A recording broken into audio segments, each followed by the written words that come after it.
Sometimes little things can really bother women. I agree with that. Y'all agree? Yeah. What are some of the little things that bother you, Jasmine? Leaving the light on when you come out the bathroom. Okay. What about you, Allie? The little beard hairs on the bathroom sink, if it's not fully cleaned up, it drives me up the wall. So I'm assuming there's no strands of your hair on the sink. I'm lightweight OCD already, so I clean Oh, all that up. So it happens with you. You just clean it up. I got you. Got you. What about you, Jay? I know you're not a woman, but what are some of the things that complain about? Of course, the light on, the toilet seat up. People fall in the middle of the night. So you be sleepwalking, huh? You're a zombie. Nah, I leave it up, and then the next person to go in, they thinking it's already down, so they fall right in the bowl, man. Okay. Yeah, that's it. All right. What about you, Hank? What are some of your deal breakers, man? Some things that just bothers you. It may be little to others, but big to you. Shit, man. I think Jasmine hit it right on the head. Leaving the lights on, that definitely irritates me. One of the things what my son would do, watch TV in one room and have a TV on in his bedroom.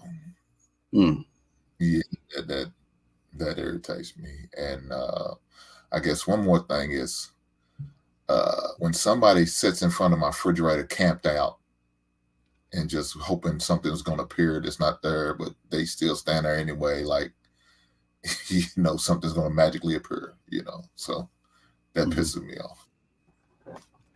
Okay. Shan, I know you're pretty easygoing and there's not too many things that bother you, but hypothetically, if it was something. Oh, shit. Excuse me.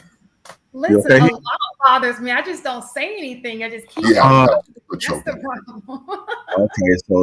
So you're regulating how you respond to it. But what's some of the things that bothers you, man?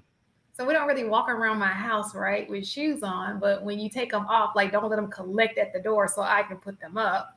I'm just like you, like, clean, just overall clean up after yourself. It's like I'm the cleaning lady in the house, I suppose. I wash everybody's clothes, clean up after everybody. I wash the dish. I do everything. It would be just nice to have somebody else. No, Shan, that's your job.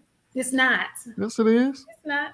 Yeah, it is. It's your job to clean up the spaces when like, just like if I have to go up in there and clean up the kitchen, I don't go up in there and tell everybody to wash their dish. I'll go up in there and clean the dishes.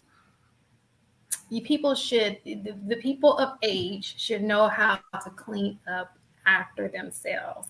If you are tripping over shoes when you walk in the door, that means your your shoes are bigger than everybody else's shoes. Like, they're huge shoes. Move them to the closet, like one pair. Everybody just gets one pair. If you want some slides in have a little organized space, then but I shouldn't see all these shoes. Just pick them up and take them with you. You're going to be in for the day. Nah, like, you're supposed to go right behind them and pick their shoes up and put them away. That's what you're supposed to do. That's not who said that. You said you're the cleaner of the house. No, I have become that. It's a default because I don't like the house to look a certain kind of way. So because of that, I go and I don't like to. It takes more energy to yell about it. So I'll just.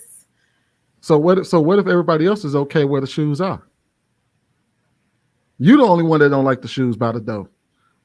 Well, that's horrible if they want the house to be messy. Hey man, only Sweeney can fight with somebody whose opinion about their house. Keep a goddamn house. Only Sweeney. If you want a nasty house, if you want to live in I'll just question it.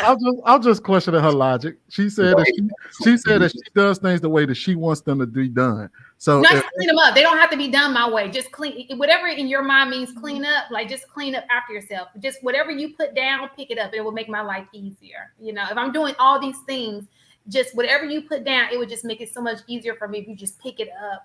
And all right, Shan. I mean, Hank, what you say? Hank carrying that same energy over there he got with Darwin, huh? Yeah. I mean, Darwin, I wish you never sent that message on the King Talk group. Now we get the Sweeney energy. All right, I'm about to go to Sweeney, but before I do, in the chat, if you can, and I will highlight some of the responses, but what are your deal breakers, some of the things that irritate you that may be small to other people but big to you? Sweeney, what bothers you, brother? Are we talking about in the house or in general? I mean, just it could be in the house. It could be just like whatever just gets up under your skin. When people don't concede to facts, that shit irritates my soul. Yeah, I can actually. I'm having right now. I'm having this conversation with Bruiser right now. No, He just won't concede facts. Published facts. Well, I'm gonna say one of the things that irritate me is when somebody scrapes the bottom of their plate with the fork. It's just something. It just drives me insane. I always let people know that this bothers me, but if you intentionally do it, then I can't really say what I will and won't do. But it does something. But some people like to try to aggravate me for some reason. They think it's funny, but I don't do well with that. One of the other things would probably be leaving food on a plate in the sink. If you do have a dishwasher, you guys know the dishwasher is not one of them things that just make magic happen. Sometimes you got to do the magic before you put it in the dishwasher. And if you pre-wash your plate before you lay it in the sink, then at least when it's a much smoother transition to the dishwasher. So those are some of the things that irritate me. Let me see who we got in here. Somebody said burping around me.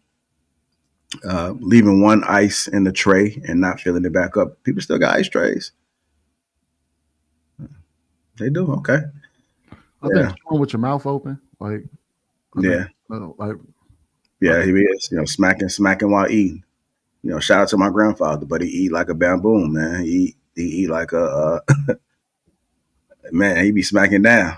And I don't think he realized it, but he at that age, he 80 something, so you really can't tell him nothing. But like I was sitting there with my auntie right there, and he's sitting there, and this is the first time I started to ask my auntie, does it bother her? Because I know when I'm sitting there and I'm visiting, I'm trying to edit, and I'm just hearing that smack. And so my auntie was like, Daddy, do you want to turn the TV on? No, you want to turn it up because he's watching CNN with the volume down. And he said, no, I don't want to turn on for what? So she didn't really want to come direct and tell him that you smacking too damn loud. That's the reason why she wanted to turn the volume up. But he eats, man, with his mouth open, and he has no filter. It's like he's staring off into space. He's enjoying every single bite, and it's irritating to whoever is sitting there. So the best way to help this is to make sure you tell your kids to chew with their mouth closed, and hopefully as adults, they don't become irritating like that. We got to check it when it's early.